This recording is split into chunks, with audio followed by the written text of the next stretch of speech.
매주 화요일은 개혁교회 안에 이단교리 반증하는 시간입니다. 지난 화요일 날 한국신학회 교수님이 천년왕국에 관해서 어떻게 학생들에게 가르치는가. 지금 한국의 교회 대다수는 여러분 잘 기억하시기 바랍니다. 목사님들한테 천년왕국 있어요? 천년왕국 믿으세요? 하면은 네 그럽니다. 아, 우리 목사님은 천년왕국 믿는가 보구나. 그렇게 하면 안 돼요. 거기서 끝나는 게 아니라 그러면 천년왕국이 뭔데요? 하고 물어보시기 바랍니다. 제가 여러분들에게 말씀하시는 성경에 기록된 천년왕국은 예수님께서 재림을 기다린다는 말이에요. 초림하셨어요. 2000년 전에. 그런데 앞으로 공중에 우리를 데리러 오실 거예요. 그건 강림입니다. 공중에 오시니까. 그런 다음에 우리를 데리고 올라갔다가 이 땅 요한계시록 7년이 끝나고 난 뒤에 우리와 함께 모든 천사들과 함께 이 땅에 와서 왕의 왕으로 우리가 통치하는 건데, 그런 거 말고 그냥 우리가 예수 믿었잖아. 그랬더니 우리 안에 성령님이 왔잖아. 성령님께서 우리 안에 있는 희락, 화평, 기쁨. 이건 뭐예요? 성경적인 용어로 하나님의 나라. 이걸 말하는 거야. 이렇게 목사님들이 알고 있습니다. 그러니까 그들은 무천년주의자들이에요. 천년왕국이 없다. 제가 여러분들한테 가르치는 것은 전천년주의. 천년 전에 주님께서 오셔서 천년을 직접 이 땅에 통치하신다 그건데, 오늘은 새하늘 새 땅, 새 예루살렘이 있죠. 이 지구는 불타고 없어질 겁니다. 베드로후서에 그러면 그 새 예루살렘까지도 이들은 안 믿는 거예요. 목사들은. 이게 누구냐고요? 이따 보시면 신학학과 교수, 신학학과 회장이에요. 회장 되는 교수님이세요. 근데 이것을 CBS에서 공중파로 내보내잖아요. 그러니까 다 여기에 그냥 이대로 믿는 거예요. 그래서 힘이 없는 거예요. 말씀의 힘이 그들에게는 없는 거예요. 반쪽짜리 복음도 안 되는 거예요. 한번 여러분께서 보시기 바랍니다. 기도합시다. 존귀하신 아버지 감사합니다.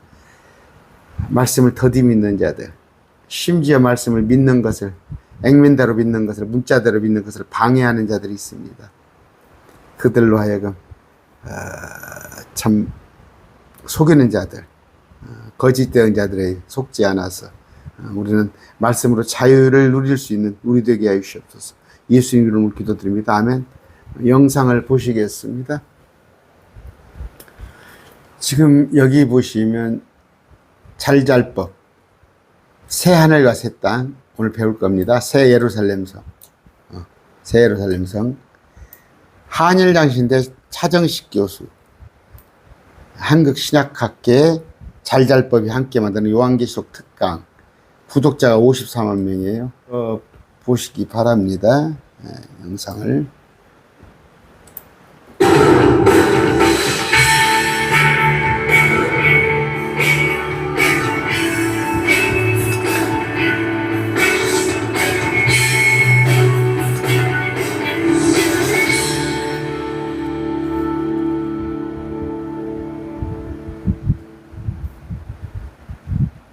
안녕하십니까. 한국신약학회와 CBS 잘잘법에서 함께하는 요한계시록 연속 강의, 오늘 그 6번째 시간입니다. 요한계시록은 심판과 저주의 책이라기보다는 격려와 희망의 책이라고 할 수 있습니다. 오늘은 그 주제에 대해서 공부해 보려고 합니다. 오늘 우리가 모신 분은 한일장신대학교 교수이시자 한국신약학회 회장이신 차정식 교수님이십니다. 교수님 안녕하세요. 교수님 안녕하세요. 네. 요한계시록 21장에 새 하늘과 새 땅, 또 새 예루살렘에 대한 환상이 나오는데요. 참 장엄한 비전이죠. 그것이 어떤 맥락, 어떠한 이야기 배경에서 그것을 읽어야 할까요? 예, 이 새 하늘과 새 땅이 얘기된다는 건 옛 하늘과 옛 땅이 있다는 그 전제도 되고, 거기에는 그 종교사적인 배경을 좀 깔면서 시대 구분을 그 옛날에 사람들이 어떻게 했는지, 그런 기준으로 좀 보면 이해가 잘 될 것 같습니다. 우리 수은 최재호 선생이라고 동학을 창시한 분이 있는데 이 동학 사상의 시작과 함께 그 후천 개벽이다 하는 그 주장을 했는데 여기서도 그 앞에 있는 하늘과 뒤에 있는 하늘로 그 시대를 그렇게 구분했고 또 불교에도 그 미륵신앙이라는 그 신앙을 보면 나름의 불교적인 메시아주의 사상에 입각해가지고 이렇게 시대를 갈라서 이제 구세주가 오는 새로운 시대를 그 언급을 하게 됐고요. 고대 그리스 철학자인 플라톤은 그에 져서 파이론이라고 하는 책에서 죽은 사람의 영혼이 내세에 가가지고 그 영원한 생명을 누리는 일종의 그 낙원의 또 다른 개념으로 요한계시록과 똑같이 새하늘과 새 땅이라는 말을 히라보로 그렇게 표현을 했습니다. 그래서 이렇게 옛 시대와 지금 특별한 어떤 계기가 있어갖고 새롭게 시작되는 그 시대를 구별하는 이 시대 구별의 개념으로 이 새하늘과 새 땅도 하나의 은유적인 표현이다라고 이해할 수 있겠고요. 또 사도 바울도 예수님이 이 땅에 오신 걸 기준으로 그 이전을 옛 세대다 해서 이온이라고 이제 히라보로 표현하는데 또 예수님이 오신 그 이후의 세대는 완전히 새로운 세대다 해서 새 세대 그렇게 시대 구분을 했는데 이런 그 연계된 그 맥락에서 새하늘과 새 땅의 개념을 우리가 이해하면 요한계시록에서 그야말로 많은 그 심판과 저주와 환란이 있고 그리고 그 뒤에 뭐 천년왕국도 도래하고 마침내 모든 이 땅의 역사가 종지부를 찍고 그 종말 이후에 도래할 완전히 새로운 그 새로운 삶의 터전 그것을 표상하는 요한계시록의 이 클라이막스에 해당되는 그런 의무적인 개념으로 새하늘과 새 땅이라는 말을 여기서 사용하고 있다. 그렇게 좀 요약을 해볼 수 있을 것 같습니다. 네. 예. 그렇게 말씀하죠. 은유적인 표현이다. 이분이 서울대 출신이에요. 서울대 역사를 전공하신 분인데 학부는 지금 교수가 돼가지고 장신대 교수가 돼서 신학학회장을 하시는 건데 은유다. 그러면서 바울이 새 시대를 외쳤지 않냐. 그러니까 예수님 이전 시대, 예수님이 초림 이후 시대. 그러면서 지금 은유적인 표현이다 이렇게 하죠. 들어보세요. 이제 새 하늘과 새 땅 그 환상 더불어 하늘에서 새 예루살렘 성이 내려오는 환상도 연이어 등장하지 않습니까? 그렇죠. 그런데 이제 아주 문자적으로 생각하면 종말이 오면 이제 모든 구원받는 사람들이 그렇게 하늘에서 내려오는 예루살렘 성에서 살게 된다는 뜻인가? 어떻게 이 환상을 이해해야 할까요? 예, 새하늘과 새 땅의 그 환상을 얘기하면서 연이어서 새 예루살렘 성의 환상을 그 요한계시록 21장에서 얘기하고 있는데요. 사실 그 분량이 더 크죠. 이것도 역시 문자 그대로 읽으면 그 뭐 예루살렘 성에 사는 사람은 이스라엘 사람 유대인밖에 없을 텐데 뭐 그렇게 봐야 되는가라고 우리가 오해의 소지가 있습니다만 이 새 예루살렘 성을 이해하기 위해서 역시 옛 예루살렘은 어떠했는지를 우리가 이해해 볼 필요가 있어요. 근데 역사 속에 그 이스라엘 민족의 수도로서 예루살렘은 아무래도 그 다윗 임금이 헤브론에서 예루살렘으로 수도로 옮긴 다음에 그 예루살렘이 다윗성이라 일컬어지고 그 수도로서의 위치가 견고하게 1000년간 지속되면서 많은 그 영광과 치욕의 그 역사를 경험하지 않습니까? 그래서 성전을 세우지만 또 성전이 회파되고 그리고 다시 재건하기도 하고 이와 같은 영육 가운데 이스라엘 민족의 성전이 있고 다윗 임금의 도성이었던 이 예루살렘 성도 이 요한계시록을 쓸 시점인 주후 한 90년에서 95년경 학자들의 정서는 좀 따르자면 그때 이미 20여 년 전에 1차 유대 전쟁을 통해서 멸망당하고 파괴되고 폐허가 된 상태였거든요.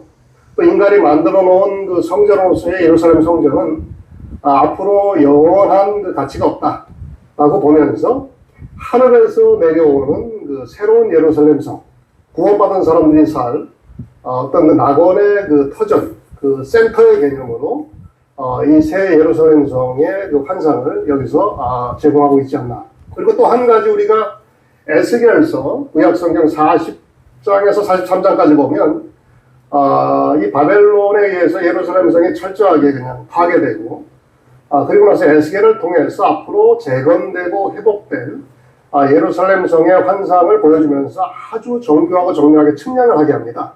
그래서 측량과 관련된 그 비전이 에스겔에서 요 장에 나오는데 이거 같이 자세하게 나오진 않지만 요 본문에도 보면 이 새 예루살렘 성의 도성의 어떤 기하학적인 구조라든지 그 대략적인 형태라든지 또 그 크기라든지 이것을 측량하는 모습을 볼 수 있는데 이것은 이제 에스겔서의 비전을 포개해서 여기서 재현한 그런 모습을 또 볼 수 있겠습니다. 이런 여러 가지 요소가 이 새 예루살렘 성의 환상을 이룬 나름의 입자로서 이런 신학적인 또 나름의 신앙적인 또 역사적인 배경을 깔고 우리가 이해할 필요가 있겠다. 그렇게 볼 수 있겠습니다. 무슨 얘기예요? 지금 계시록은 AD 90년 넘어 쓰여졌잖아요. 근데 이미 20년 전에 예루살렘 성이 회파됐지 않냐. 로마군에 의해서 다 짓밟혔어요. 짓밟혔는데 그 성을 다시 건축해야 하는데 그 성이 에스겔서 40장, 43장에 써 있는데 거기에 묘사된 것처럼 어떤 그 은유적인 표현으로 새 성전을 짓는다는 개념 아니냐. 그런데 에스겔서 43, 43까지 제가 해드린 게 있어요. 거기는 천년왕국 성전을 얘기하는 거예요. 이 땅에 이루어질 예수님께서 오셔서 통치할 때 천년왕국의 그 모습. 그런데 21장, 22장은 그 천년왕국 모습이 아닌 이 지구가 불타고 새로운 우리가 항상으로 옮겨갔을 때 그 모습인데 이 교수님은 뭐라고 그래요? 봐라, 사도행전 때 계시록에 써있지 않냐, 이게. 그것은 이미 지금 예루살렘 성전이 회파됐는데 그 성전을 새로 짓는 것이다. 이렇게 배워요. 그런데 아까 말했어요. 이분이 제가 개인적으로 안다니까요. 근데 서울대 출신이에요. 그리고 가서 그러니까 회장도 하고 먹히는 거지. 그러면 우리 같은 사람이 무식한 사람이 되는 거죠. 우리 같은 사람이. 계속 들어보게요. 네. 하늘에서 내려오는 새 예루살렘 성, 그 또 기하학적 구조가 완벽한 그런 형태로 이제 내려오는데 거기를 보면은 그 성이 아름답다는 걸 표현하기 위해서 온갖 보석 이미지들이 동원되더라고요. 그렇죠. 뭐 청옥, 벽옥, 뭐 노곡, 또 무슨 수정 이런 화려한 보석들이 이 성을 완전히 치장하고 뒤덮고 있는 걸 이제 환상 속에 얘기하는데요. 네. 왜 그러한 보석 이미지들이 새 예루살렘 성을 형용하고 묘사하는데 주로 동원되었을까요? 정말 우리가 흔히 생각할 때 죽어서 가는 천국이 금은보화로 되어 있다. 이런 아주 통속적인 믿음과 신앙이 있는데 그것과 이렇게 견주어서 새 예루살렘 성을 그렇게 보석 이미지로 치장한 그 이유가 뭐고 어떻게 우리가 그걸 이해할 수 있을까요? 예. 굉장히 흥미로운 질문이죠. 근데 여기서도 우리가 좀 그 배경을 이해해야 되는데 그 예수님의 그 복음서에 보면 거기에 나오는 천국이나 하나님 나라의 비유는 대개 이 갈릴리의 작은 마을, 뭐 지역 공동체, 좀 범위가 커지면 그 어떤 나라의 임금님과 함께 이제 비유로 등장합니다. 무슨 잔치 비유라든지 이런 데 보면 그 뭐 부엌에서 그 빵을 만드는데 누룩을 뭐 어떻게 해서 빵을 만들고 땅을 파서 뭐 보화를 발견하고 또 장사하는 사람이 뭐 아주 값비싼 그 진주를 구하고 이렇게 그들의 그 생애 터전인 갈릴리의 농경, 뭐 상업, 어업, 굉장히 소박한 이 하나님 나라의 이미지들이 등장하는데 또 예수님이 그 제자들을 파송하면서 하신 말씀을 보면 마태복음 10장 같은데 뭐 금이나 은이나 동과 같은 그런 돈주머니 갖지 말고 옷 두 벌, 신발 두 켤레 갖지 말고 이런 자발적인 가난의 삶을 추구하는 그런 제자도를 강조하거든요.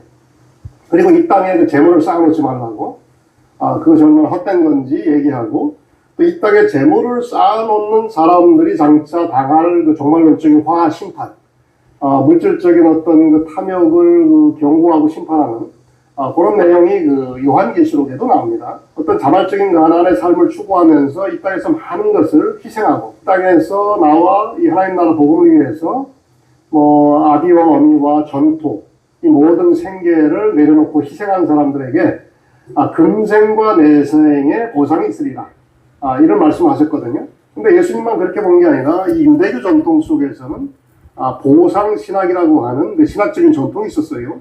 우리가 상식적으로 생각할 수 있는데, 이 땅에 착한 일 많이 하고 많이 베풀고 선덕을 쌓으면 그 후세에 어떤 보상이 있으리라. 그래서 이 땅에서 지질이 가난한 삶을 자처하고 고생하고 이렇게 처절할 정도로 예수님을 따르기 위해서 애쓴 사람들을 위한 이 보상신학적인 맥락에서 그들을 위한 그 장차 내세 터전은 이렇게 화려하고 이 땅에서 누리지 못한 그 값지고 그 희귀한 보석들로 치장된, 그래서 그들의 그 이 땅에서의 희생을 위로해주고 보답해주는 그런 차원의 어떤 그 상징 장치로 보는 것이 무난하지 않을까 싶습니다. 그 성에 보면 생명수가 강처럼 흐르고 생명나무가 강가에서 자라는데 아주 재밌는 표현이 달마다 열매를 맺는다고 그렇게. 자, 보석이 나옵니다. 계시록 21장에 보면은 보석이 나오는데, 아까 하는 얘기예요. 그 어떤 거 다 비유적으로 해석을 하죠. 제가 있는 곳이 전주입니다. 전주 익산에 가면 보석 박물관이 있어요. 보석 박물관에. 그러면 여기 성경에 기록된 21장에 기록된 온갖 보석들이 다 있어요, 거기에. 또 하나는 우리가 옛날에 레오나르도 다빈치 이런 때 또 뭡니까, 뭐 갈릴레오 아니면은 쿠페르니쿠스 이런 그러니까 중세 이전에는 그 물질을 갖다가 해나 흙이나 불이나 공기나 물이나 이런 정도뿐이 몰랐던 거예요, 그때는. 근데 지금 와서는 수십 가지의 물질이 있지 않습니까? 그런데 지금 지구가 눈 깜짝할 새 지구로 7바퀴 반을 돕니다. 그런데 달까지는 빛이 1.2초에 가요. 그러니까 빛이 1초에 지구를 7바퀴 도는데, 이건 한 30만 킬로, 달까지가 1.2초가 걸려요. 해까지는 얼마 걸릴까요? 8분 걸려요, 빛이 가는데. 그러면 우리 주님이 계시는 우주 끝까지는 얼마 걸린지 알아요? 960억 광년이라 과학자들에게 960억. 이 땅에 없으니까 없어요? 응? 아까 제가 읽어드릴게요. 벽옥, 사파이어, 옥수, 홍보석, 감남석, 녹주석, 향옥, 녹옥수, 청옥수, 자수정, 진주, 순금 이런 것들이 서울대 나온 문이야. 믿고 싶은 것만 믿는 거예요. 이 우주의 지금 물질도 땅속에 지하자원, 아까 얘기했죠.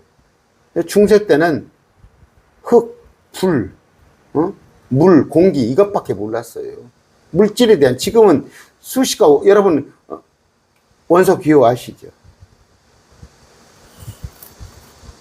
12종류의 열매를 넣는 생명나무에게 잘 한번 들어보세요.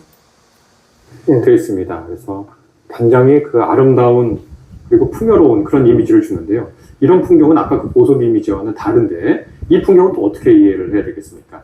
그러니까 이 새하늘과 새 땅의 그 낙원 또는 그 천국, 뭐 새 예루살렘성, 우리가 뭐라고 부르는지 간에 장차 구원받은 자들을 위해서 베풀어질 그 내세의 삶의 터전, 뭐 그렇게 보는 게 좀 일반적으로 무난할 것 같은데요.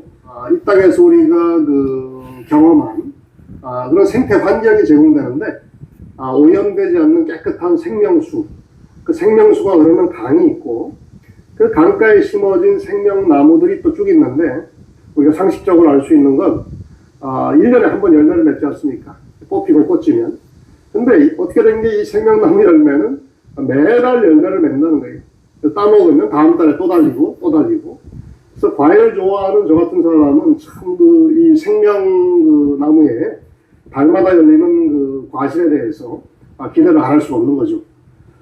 그리고 또 그 잎사귀는 마치 뭐 한방 치료제처럼 약으로 이제 쓰이는데, 개인의 질병을 치료하는 약재일 뿐만 아니라 여기 보면 만국을 치료하는 약이다. 만국의 병들고 온갖 역사 속에 상하고 찍힌 그 역사의 상처를 치유하는 이런 약재로서 묘사되고 있다는 게 참 중요하죠. 그래서 이렇게 보면 내세에 우리가 누리게 될 이 삶에 대해서 요한계시록의 이 비전을 근거로 해서 우리가 살펴보면, 일단 개인의 안락한 삶을 누리는 그런 차원뿐만 아니라 만민과 만국을 대상으로 하는 공동체적인 비전이 여기 투사되어 있다라고 볼 수 있어요. 그리고 또 여기서도 이런 이미지가 어디서 왔는지 그 자료와 출처와 그 백그라운드를 좀 우리가 살펴봐야 되는데요. 우리가 창세기 2장에 나오는 에덴 동산의 풍경과 좀 이렇게 빗대가지고 이해하면 이해가 쉽습니다. 거기도 생명나무가 나옵니다. 그리고 우리는 이 생명나무보다 선악과 나무에 더 주목해가지고 인간이 그걸 따먹고 어떻게 타락하게 됐냐, 뭐 그런 얘기를 위주로 해서 풀어내는데, 이 생명나무의 역할은 무엇이었냐에 대해서 별로 언급이 없어요. 그래서 요한계시록의 저자는 이 선악과 나무는 이미 그 역할을 다 한 거니까 더 이상 필요 없고, 이 생명나무가 어떠한 나무였는지 이 생명나무 이미지를 좀 더 설명하고, 그것이 어떤 나무로 장차 회복된 그 새 예루살렘 성과 이 새하늘과 새 땅에서 우리에게 구원받은 자로서 우리의 생명을 풍요롭게 하는지에 초점을 맞추면서 이야기를 풀어가고 있다는 거죠. 특별히 요새 기후변동과 생태환경 오염의 이런 그 심각성 속에서 우리 크리스찬들이 생태적인 그 환경을 지키고 또 회복하는 그런 어떤 신학적인 아이디어, 이른바 생태신학이라고 하죠. 그래서 생태신학적인 그런 나름의 그 통찰을 얻을 수 있는 굉장히 소중한 이미지라고 저는 생각합니다. 그래서 온전히 회복된 이런 생명의 이미지와 연계되는 환경과 관련된 비유로서 이 생명수와 또 그 생명수가 흐르는 강과 이 생명나무와 그 실과와 그 잎사귀의 이미지, 그런 것을 이해하면은 적절하지 않을까, 그런 생각합니다. 마지막 좀 질문을 드릴게요. 재밌죠? 이분은 지금 이 목사님은 아까 말한 대로 선악과는 알겠는데 생명나무는 잘 모르겠다는 얘기예요. 아까 그러잖아요. 제가 가르쳐 드릴게요. 생명나무를 선악과를 따먹었기 때문에 생명나무를 감춰버렸죠. 생명나무는 계속 생명이 연장되는 거예요. 생명이 연장되는 거예요. 제가 말씀드립니다. 우리는 영원한 생명을 얻었기 때문에 우리한테는 생명나무가 필요가 없어요. 우리는 예수님과 같은 몸이기 때문에 생명나무가 우리한테는 필요 없는데, 천년왕국에 살다가 사람이 나무에 갈수와 같은 많이 사는 사람은 1000살까지 사는데, 그들이 새 땅으로 옮겨갔을 때는 영원히 살아야 하니까 생명을 연장시키려면 생명나무를 따먹으러 우리가 있는 새 예루살렘 성에 들어와야 해요. 그러면 강이 흐르고 생명나무가 심겨져 있죠. 그걸 그들은 따먹어야 생명나무가 연장되는 건데, 우리는 따먹을 필요가 없어요. 우리는 이미 영생을 받았어요. 아시겠어요? 그런데 지금부터 6000년 전에 선악간을 따먹어보러 이들이 죄인의 몸으로 영원히 살까 싶어서 생명나무를 감춘 거예요. 이 교수님은 지금 생명나무를 모르잖아요. 그런데 뭐라고 그래요? 아까 이건 환경에 관한 이미지다. 지금 후천년주, 제가 얼마 전에 얘기했어요. 통합교단이에요. 통합교단 어떤 목사님이, 여기가 지금 통합교단이에요. 장신 쪽이, 이 교수님이 통합교단 어떤 목사가 저한테 전화 왔다고 그랬죠. 와서 환경운동을 같이 합시다. 이 지구를 살리는 운동을. 지금 똑같은 얘기를 하는 거예요. 그러니까 하나님과 반대되는 거예요. 하나님은 이 지구를 갖다가 오셔서 한번 갈아엎을 거예요. 인구의 절반이 죽고 사막이 옥토로 변하고 이 온전치보다 환경을 새로 갈아엎고 천년왕국을 가져가실 건데, 이분은 우리가 직접 하자는 거예요. 그러니까 아까 제가 얘기했잖아요. 장신 측 어떤 목사가 한 달 전에 저한테 전화가 왔어요. 이 지구 살리기 운동을 같이 하자는 거예요. 나는 대꾸도 안 했죠. 아시겠어요? 이분들은 하나의 이미지다 그러잖아요. 생명나무는 이미지. 그래서 우리가 자연환경을 잘 가꿔야 한다는 거. 지금 이렇게 배우고 있는 거예요.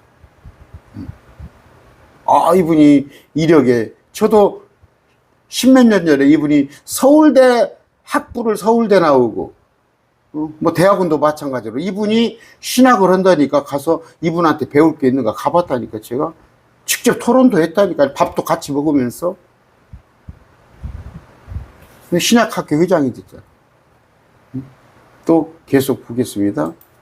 알겠습니다. 그럼 이 새하늘과 새 땅, 새 예루살렘이 현재 있는 물리적 세계를 완전히 바꾼 형태로 완전 별천진처럼 임한다는 건지, 아니면 그저 우리가 죽어서 갈 수 있는 비가시적 세계를 의미하는지, 사후천국을 의미하는지, 이런 질문들이 나올 것 같아요. 하늘에서 새 예루살렘이 내려온다 그러고 새하늘과 새 땅을 얘기하니까요. 이것이 저 머나먼 우주 어디에 있는 별천지, 그런 걸 가리키나요? 아니면 영적인 실제만을 뜻하는 것인가요? 예, 굉장히 흥미롭고 좀 난해한 질문인데요. 예를 들면 사도 바울이 그 구원받은 사람이 그 부활한다고 하는데, 어떤 몸으로 부활하느냐라고 고린도 교인들이 물었을 때, 거기에 대해서 소마 푸니마티콘, 뭐 영어로는 spiritual body라고 번역하고 우리말로는 신령한 몸이라고 번역했는데, 뭐 영적인 몸 이렇게 번역해도 될 것 같아요. 근데 이 개념이 참 오묘하지 않습니까? 이 소마라는 건 지금 우리가 살고 있는, 우리가 갖고 있는 이 몸을 가리킬 텐데, 그 몸이 변형돼 가지고 푸니마티코스, 신령한 몸으로 변화된다는 거예요. 그래서 이 신령한 몸이 그럼 지금의 우리 몸과 어떻게 다르냐?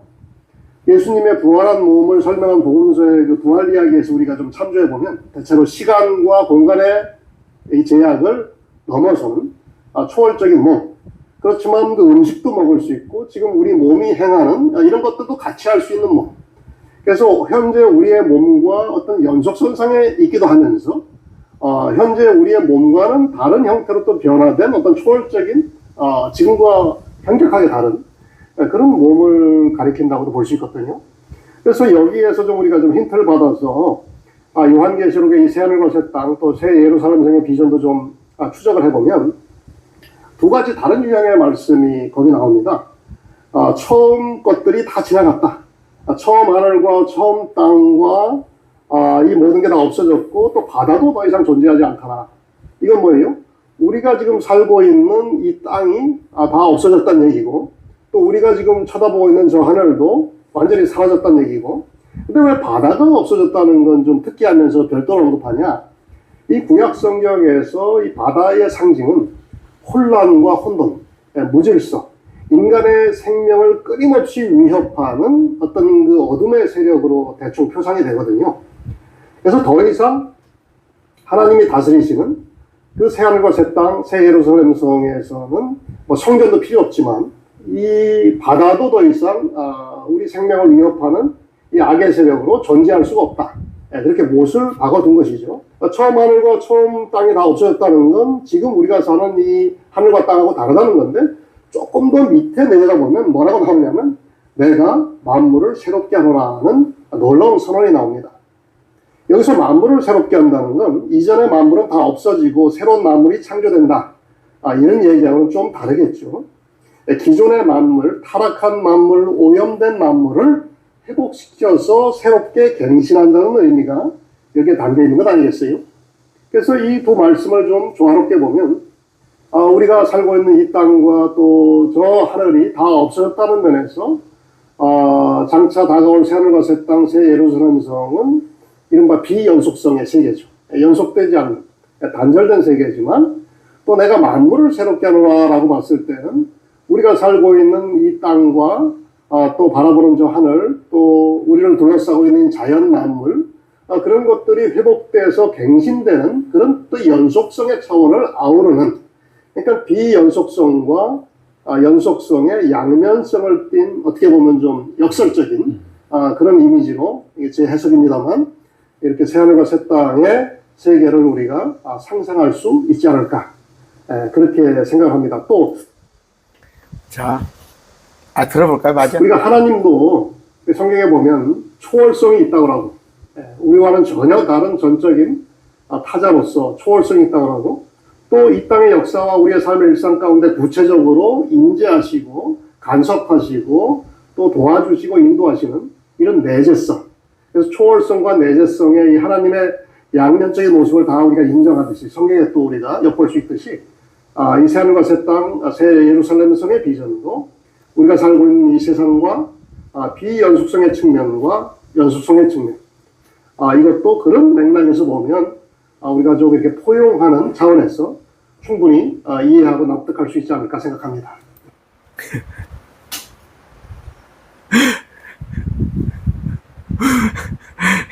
야, 재밌죠? 재밌죠? 본인도 헷갈려요, 지금. 무슨 얘기냐. 아까 바다가 없어졌다는 의미는, 바다는 구약의 악을 말하는데, 바다가 없어졌다는 거면 새롭게 한다는 거 뭐예요? 그러니까 후천년적인 걸 얘기하는 거예요. 악이 없어진다. 여러분, 바다가, 저 공중에 바다 있다고 그랬죠. 대서양, 태평양 아닌 저 우주 위에, 둘째 하늘 위에 유리바다가 있다고 그랬잖아요. 그러니까 이 우주가, 이 태양계가 없어져 버리는, 태양계가. 완전히 태양계가 그냥 없어져 버리는 거예요. 수금지와 목도 천의 명, 이거 지구가, 그리고 새 땅, 새 예루살렘으로 가는 건데, 전부 비유적으로 상징으로 이렇게 풀잖아요. 응? 그러면서, 내가 생각한데, 그런 게 어디가 있어요? 제가 성경 강론하면서 내가 생각한데 그랬습니까? 그러니까, 이분이면 이런 많이 배운 사람이니까 좀 옳은 생각이겠죠. 이런 얘기예요. 그러니까, 후천년주 여러분 아시죠? 후천년주. 장차 믿는 자가 많아지면 이 세상이 더 새롭게 된다는 거야. 이런 의미로 업그레이드 된다는, 아니라니까. 만물을 새롭게, 새로운 창조라니까. 지금 있는 게 없어지고. 뭐 제가 부연하지 않겠습니다. 네, 감사합니다. 오늘 차정식 교수님의 강의를 통해서 우리의 상상력과 요한계시록에 대한 우리의 이미지를 많이 바꾸게 됐습니다. 요한계시록 하면 뭔가 기대하고 불, 심판, 죽음, 재난 이런 것들을 많이 상상하게 됐는데요. 그러나 이 강의를 듣고 난 후에 요한계시록이 전하려고 하는 상상력과 이미지 가운데 새하늘, 새 땅, 새 예루살렘 성, 생명수, 생명나무, 그 푸른과 그 싱그러움과 풍요로움을 생각하게 됐습니다. 이러한 새로운 상상력과 우리에게 주어지는 이 아름다운 꿈의 이야기가 요한계시록의 절정에 있다니 참 고마운 일이 아닐 수 없습니다. 오늘 강의해 주신 차정식 교수님 감사합니다. 감사합니다. 네, 고맙습니다. 시청해 주신 시청자 여러분 감사합니다. 네, 감사합니다.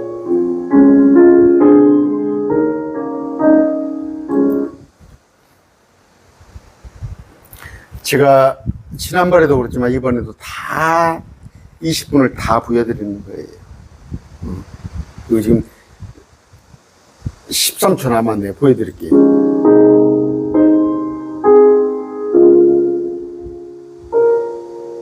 그러니까 크로징이잖아요. 이런 정도예요. 이게 이제 장신입니다. 장신. 마찬가지예요. 이게 저 통합축이에요. 통합교단. 합동축도 마찬가지. 천연하고 안 가르쳐. 이렇게 배워와요, 성경을. 이렇게 배워오니까. 그러니까 아까 말씀대로 말씀의 능력이 없는 거예요. 말씀의 능력이. 살면서 세상 것 탐하고, 도둑질하고, 그리스도인이. 소망이 없는 거예요, 그들에게. 그냥 전부 뭐예요? 상징적인, 이런 개념적인 정리다, 이렇게 하잖아요. 글쎄, 몇 가지 말씀을 조금만 볼까요? 자, 그냥 빨리 봅시다. 내가 새하늘 새 땅을 보니 요한이 봤어요. 처음 하늘 처음 땅이 사라졌어요. 바다는 다시 있지 않아. 사라졌다고 그러잖아요. 베드로후서 2장에 있어요. 바다도 다시 있지 아니라. 이건 뭐예요? 여기 바다 말하는 것은 아까 말한 주님 셋째 하늘과 우리를 가로막고 있는 유리바다. 꽁꽁 얼은 수정 같은 유리바다. 그걸 없앤다는 얘기. 그래야 우리가 주님과 교통을 할 거 아니에요. 자, 거룩한 도시라고 그랬어요. 거룩한 도시 새 예루살렘이.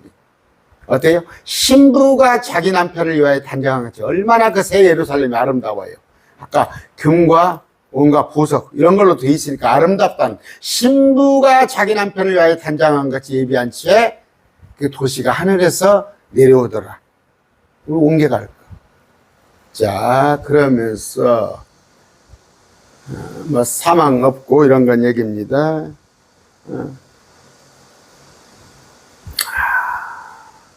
영안에서 여기 보죠. 이거 어려운 문구예요.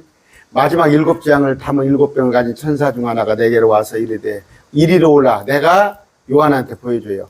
신부, 곧 어린 양의 아내. 신부가 누구예요? 어린 양의 아내, 도시예요. 도시가 그렇게 잘 단장이 됐다면 왜 신부는 새 예루살렘, 어린 양의 아내 새 예루살렘, 우리가 살 곳이니까. 영안에서, 성령 안에서 요한을 데리고 크고 높은 산에 이르러 하늘에서 하나님으로 내려오는 저 큰 도시, 곧 도시란 말이에요. 시리, 예루살렘, 새 예루살렘. 이게 상징이에요? 비유예요?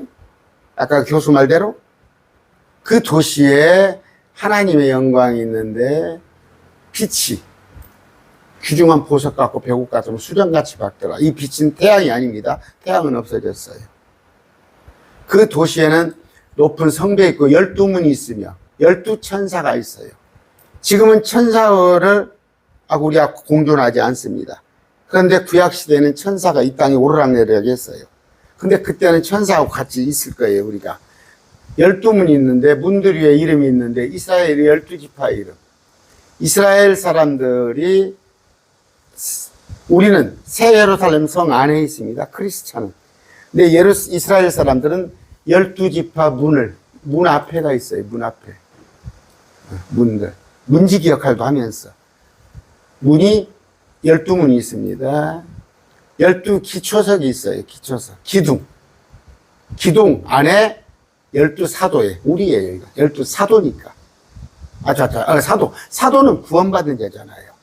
사도는 구원받은 자. 우리하고 똑같은 신분이에요. 우리는 그 안에 있습니다. 금갈 때 이러면서, 자, 사람의 치수고 천사의 치수. 사람하고 천사하고 치수가 똑같아요. 사이즈가. 그러니까 구약시대에 타락한 천사하고 여자들하고 잠을 자도 치수가 맞으니까. 도시의 성벽은 벼고 순금, 맑은 유리, 사파이에요. 쭉 나옵니다. 제가 얘기했죠. 우리 지금 이 땅에 있는 것들 중에 물질, 온갖 우주에 있는 물질의 5%도 우리가 발견을 못한 거예요. 제가 아까 중세 때는 땅과 물과 공기와 불 이밖에 몰랐어. 그런데 나머지는 몰랐다. 지금 화학기호가 원소기호가 수백 가지가 나오잖아요. 그런데 여기에 없는 많은 원소들, 물질들이 또 셋째는 또 있단 말이에요. 그런데 이거 안 들어봤냔 말이에요. 다 들어본 거 아니에요. 여기 익산 박물관에 가보라고. 보석박물관. 3,000원 가지고 입장해서 이걸 다 볼 수 있어요. 자, 12문의 진주인데 문은 한 개의 진주. 진주가 꼬마가시죠. 그런 조그마한 진주 하나만 해도 비싼데 문이 진주 하나로 되어 있어요. 얼마나 바다가 깊은지, 저 위에 바다가. 제가 아까 말씀드렸죠. 똑딱 할 때 빛이 지구를 7바퀴 반을 도는데 1초에 1.2초 가면은 빛이 달까지 도달해요. 근데 태양은 그보다 얼마나 멀지 빛이 8분을 가해요. 그런데 우주 끝까지 가려면 빛이 960억 광년을 가해요. 960억 년을 가해요. 억년, 960년이 아니라. 교수님, 제 동생이 서울 법대를 나왔습니다. 서울법대 나왔으면 똑똑할 것 같아요? 우리 윤 대통령 서울법대 나왔잖아요. 서울법대 나온 사람이 똑똑한지 알아요?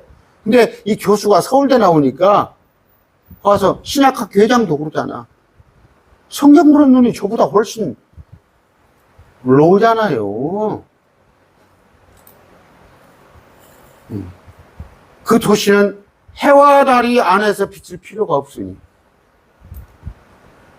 해와 달이 없다니까? 그러면서, 아이고, 빨리 하겠네요. 22장 갈까요? 그가 하나님의 어린 양 왕자로부터 흘러나오는 수정같이 생명수의 정결한가. 하나님의 보좌는 높으니까 거기서부터 흘러나와요. 생명수가. 도시의 한가운데 거리의 양쪽에는 생명나무가 있어서 12종류 열림을 맺어요. 달마다.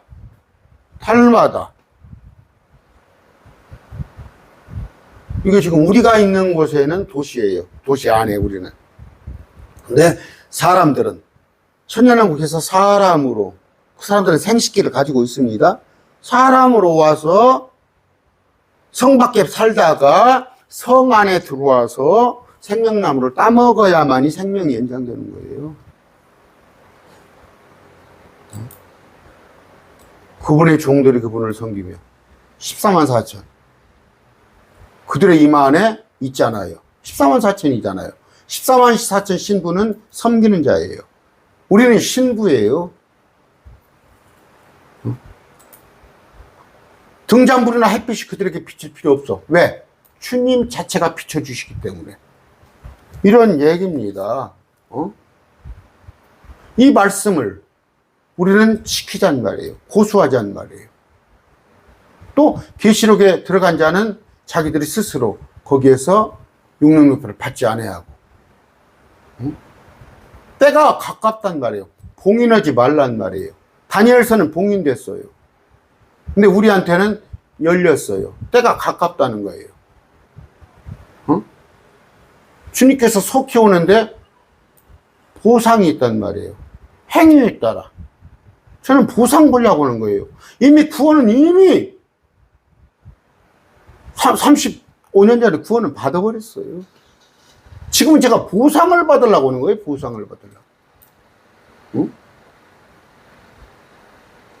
그분의 명령을 행하는 자는 복이 있나니 그들이 생명나무에 이르는 권리를 소유하며 그 도시를 들어가게 한다고 그랬잖아요. 우리는 생명나무가 필요 없어요. 우리가 예수님과 같은 몸이 되는데 뭐 예수님이 생명나무 따먹고 생명 연장시키나요? 사람으로 이 땅에 살다가 마지막 천년왕국에서 들어가는 자. 그러면서 왜요? 어떤 사람이 이것이다 더하면 재앙이 더해질 것이요. 이 말씀을 빼면은 빼버린단 말이에요. 아까 그 교수님 뭐예요? 더하고 빼고 하죠. 자기 생각으로. 주님께서 퀵클리 속히 오십니다. 우리는 그 오신 분 오시는 걸 기다리는 거예요. 오늘 뭐였어요? 참 황당하지 않습니까? 황당하죠, 여러분들. 이게 지금 한국 교회에서 이렇게 가르치고 있는 거예요. 그러면 아까 그러잖아요. 목사들 뽑을 때 여기도 뭐 1300대 1했다는 거예요. 전주도. 한 1000명 사이즈 교회를 목사를 뽑는데 원서가 1000장이 넘게 들어왔는데 뭘 봐요? 서울대 나왔는가? 아니 외국에서 유학 갔다 왔는가? 박사학위 있는가? 그런데 아까 그 사람이 학회장이잖아요. 신학학회장. 이런 식으로 가르치는 거예요. 그래서 오늘 한국교회가 이러는 거예요. 멀쩡한 청년이 가서 신학교 가서 몇 년간 공부하고 나오면 엉뚱하게 바뀌어버리는 거예요. 하나님 말씀은 가감하고 사사로 해석하고 내 생각으로 말씀을 덮어버리고. 여러분들은 저하고 같이 강론 듣는 여러분들은 복받은 자예요, 아니에요? 오늘 말씀 뵙습니다. 감사합니다.